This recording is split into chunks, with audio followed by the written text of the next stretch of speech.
Hello there. Karibu tena kwenye kipindi kingine cha Fungua Neno. Fungua Neno ni kipindi ambacho tunakuja pamoja kama Wakristo. Tunafungua neno na tunajifunza kutoka kwenye neno la Mungu. Tunaamini kwamba ile neno la Mungu ni kweli na ni absolute truth. Yaani ni kweli ya uhakika. Ni kweli ambayo haipingiki. Ni kweli ambayo ina uwezo wa kukuokoa wewe kutoka kwenye dhambi, kutoka kwenye kufa katika dhambi, kukuhuisha, kukuweka hai katika Kristo, ili uweze kufanya mapenzi ya Mungu, ili uweze kuishi maisha ambayo ulikuwa umekusudiwa wewe kuishi. Hivyo basi, tuchukue neno, fungua neno kwenda kwenye waraka wa kwanza wa Petro. Tuko kwenye sura ya 4. Tunaangalia mstari wa 11. Mstari wa 11. Kwanza kwenye mstari wa 7 alikuwa anaongelea kwamba hizi ni nyakati za mwisho. Hivyo basi inabidi tuangalie namna ambayo tunaishi. Inabidi tuwe tunaweza kupambanua mambo. Inabidi tuwe tunaweza kutumia akili yetu kwa umakini. Akatuambia kwamba inabidi tuonyeshane upendo, inabidi tuonyeshane ukarimu kwenye mstari wa 9. Mstari wa 10 anasema kila mtu amepewa karama, amepewa zawadi fulani, uwezo fulani ambao ni special kwa wewe Mkristo. Anasema huo uwezo ambao umepewa inabidi utumie ili kuweza kutumikia mwenzako katika Kristo. Uweze kutumikia ile huduma ambayo Mungu amekupa. Kwa mstari wa 11 anafanya categorization. Anatufanyia grouping ya hizi aina za karama ambazo tumepewa. Mstari wa 11 anasema whoever speaks, hiyo ni karama ya aina moja. Kuna karama za kunena, karama za kuongea, karama za kutumia lugha, karama za kutumia maneno. Whoever speaks, wewe hizi karama ni karama ambazo ni zawadi na uwezo fulani special ambao Roho Mtakatifu anakuwezesha wewe muumini wa Yesu Kristo kuweza kutumika katika ufalme wa Mungu. Hizi ni kama karama za aina gani sasa nazongelea hapa? Nazongelea karama kama za kuhubiri, karama za kufundisha, karama za exhortation, karama za kutiana moyo. Anaongelea hizi karama za words of wisdom, karama za maneno ya hekima, karama za kuweza kutoa ushauri ambao ni ushauri bora, ushauri wa kimungu, ushauri ambao umejaa hekima. Hizo ndio karama anazongelea hapa. Anasema whoever speaks. Wewe kama una karama ambayo inahusisha maneno, inahusisha kuongea, inahusisha matamshi, inahusisha vitu kama hivi, anasema kwamba jinsi ambavyo unatakiwa kuitumia karama yako ni namna hii. Whoever speaks, anasema is to do so as one who is speaking the utterances of God. Yoyote ambaye anaongea inabidi aongee kama vile ambavyo anaongea zile kweli au anaongea maneno ya Mungu. Yaani kwamba Roho Mtakatifu amekujaza wewe uwezo wa kuweza kuongea kama vile ambavyo Mungu mwenyewe ndio yuko anaongea. Kama unakumbuka, hii ndio kazi ambayo Haruni alipewa, kaka yake na Musa. Musa alisema mimi siwezi kuongea. Mungu akamwambia basi muite kaka yako Haruni, mimi nitamwezesha Haruni, ataenda, wewe utamwambia nini cha kusema. Then wewe utakuwa kama Mungu kwa Haruni, Haruni atakuwa kama nabii kwako. Ataenda kusema unabii, ataenda kusema maneno ambayo yanatoka kwa Mungu. Leo tumeachiwa nini? Tumeachiwa neno la Mungu. Ina maana wewe sasa kama ni mtu ambaye una hiyo karama ya kunena, una karama ya kuongea, nenda kaongee kutoka kwenye hili neno la Mungu.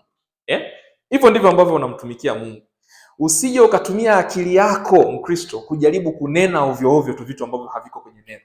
Usije ukajaribu kuwa crafty, kutunga vistori hapa na pale, kuongeza chumvi hapa na pale ili maneno yako yakolee munyu. Hapana. Mkristo, kama umepewa karama ya kunena, kama umepewa zawadi, umepewa uwezo na hii karama ya matamshi, ya kunena kwa aina fulani, kuhubiri, kufundisha, kutia moyo, kuongea maneno ya words of wisdom, maneno ya hekima, hakikisha kwamba maneno yako yanatoka kwenye neno la Mungu. Hakikisha maneno yako yanatoka na yanafuata neno la Mungu. Usije ukajitungia wewe hadithi zako kwenda kuziongea. Ndicho ambacho huyu Paulo alikuwa anaongea. Hata Petro kwenye waraka wa pili wa Petro anawaambia kwamba tulivyokuja kwenu tulikuja na hadithi. Hatukuja na hadithi bali we came with a sure word. Tulikuja na hili neno la uhakika zaidi. Hicho ndicho ambacho tunatakiwa kufanya. Paulo mwenyewe kwa Korinto anawaambia hivyo kwamba tulivyokuja hatukuja tu tunawahadithia fables and myths. Hapana. Tulikuja na kumkiri Yesu aliyesulubiwa msalabani. Kwa hiyo kama ni mwinjilisti, wewe kama ni mchungaji, wewe kama ni mwalimu, nenda kaongee kweli ambazo zinatoka kwenye neno la Mungu ili ambalo tumeachiwa. Usiende ukaanza kutunga story kutoka kwenye ndoto zako, usiende kwanza kutunga story kutoka kwenye historia yako na sehemu kama hizo. Hapana, hiyo haimsaidii mtu. Nenda kwenye neno la Mungu, elewa kweli za Mungu, nenda kanene vitu ambavyo vinatoka kwenye neno la Mungu. Kwa hiyo ni kundi la kwanza. Anasema kwamba whoever serves, hiyo ni kundi la pili. Kwa hiyo kundi la kwanza ni whoever speaks. Kundi la kwanza la hizi gifts, la hizi zawadi, la hizi karama ambazo Mkristo amepewa ni karama za kunena. Lakini kundi la pili ni hizi karama za matendo, karama za kutumika. Hizi ndio karama ambazo tunaziona kama the gift of helps. Wewe una karama ya kutoa msaada, wewe ni mtu ambaye unatoa misaada, ni mtu ambaye umesukumwa kutoa misaada. Una hizi karama za faith. Wewe imani yako inaenda mbali kwenye kuamini vitu ambavyo hata mtu wa kawaida anaweza akawa na imani ndogo sana kuweza kuimudu hiyo imani ya namna hiyo. Hizo ni the gifts ambazo zinaenda kwenye matendo zaidi, kwenye kufanya zaidi. Hizi gifts kama hapa ambazo anaziongeleza kuonyesha ukarimu kwa watu. Wewe ni matendo yako ambayo ndio yanahesabiwa kama karama ambayo umepewa. Kwa hiyo hapa anasema kwa mfano kwenye hii, ukitokea kwamba una karama ya kuserve, anasema is to do so as one who is serving by the strength which God supplies. Inabidi ufanye hivyo vitu ambavyo umewezeshwa kufanya, kama vile ambavyo unafanya kama nguvu ya Mungu mwenyewe imekaa ndani yako, kwa sababu ni nguvu ya Mungu ambayo inakuwezesha kufanya hayo mambo. Kwa hiyo kuna hizo groups mbili. Kuna ones who speak, kuna wale ambao wananena, kuna wale ambao wanafanya, there are those who do. Kuna vitu wanavifanya wenyewe, hawaendi zaidi kwenye kunena, lakini miongozo inapewa. Tunapewa miongozo zote za aina mbili. Ukiwa unanena, nena kama vile Mungu anakuwezesha wewe mwenyewe kunena. Kwa hiyo inabidi unatoka kwenye neno la Mungu. Ukiwa unafanya, basi fanya kama vile unapewa nguvu moja kwa moja kutoka Roho Mtakatifu, kutoka kwa Mungu Roho Mtakatifu, kwa sababu yeye ndiye ambaye anakupa hiyo nguvu ya kufanya.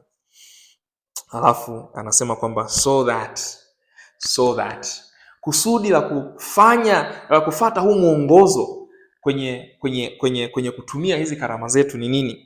So that in all things, katika mambo yote, God may be glorified through Jesus Christ. God may be glorified through Jesus Christ. Mungu aweze kutukuzwa kupitia Yesu Kristo. Kwa hiyo kumbe zile karama zote tunazozipata, lengo letu ni linarudi pale pale kwenye lengo la sisi kuumbwa, lengo la sisi kuwepo ni kumtukuza Mungu. Kwa kumbe karama zetu sio kujionyesha, karama zetu sio kusifika, karama zetu sio tu kupata pesa, au karama zetu sio tu kwa ajili ya kupata promo za hapa na pale. Hapana. Wewe ni muimbaji, wewe ni mtoaji, wewe ni mhubiri, wewe ni mwinjilisti. Hiyo karama uliyopewa sio kwa ajili yako wewe, ni kwa ajili ya kumtukuza Mungu. Kwa hiyo anasema kwamba in all things, sababu hii ni purpose clause. Sababu ya wewe kuwa na hizi karama ni kwamba katika yote, katika kila jambo, Mungu aweze kutukuzwa kupitia Yesu Kristo, to whom belongs the glory and dominion forever and ever. Amen. Hii anamaliza na doxology, anasema kwamba kwa huyu Yesu Kristo ndiko ambako kuna stahili, yeye ndio ambaye anastahili utukufu. Kwa hiyo tunamtukuza kwa sababu anastahili utukufu. Tunamtukuza kwa sababu anastahili dominion, anastahili ukuu katika kila kitu. Yeye ndio Yesu Kristo ambaye tunamhubiri. Huyu ndio Yesu Kristo ambaye tunamtumikia. Na ukuu na hii authority na dominion na utukufu, anasema it belongs to him. Anastahili yeye forever, anasema and ever. Ni milele na milele na milele. Ndivyo ambavyo tunajua kwamba Yesu Kristo ni Mungu, kwa sababu yeye amekuwepo, yupo na ataendelea kuwepo milele na milele. Amen.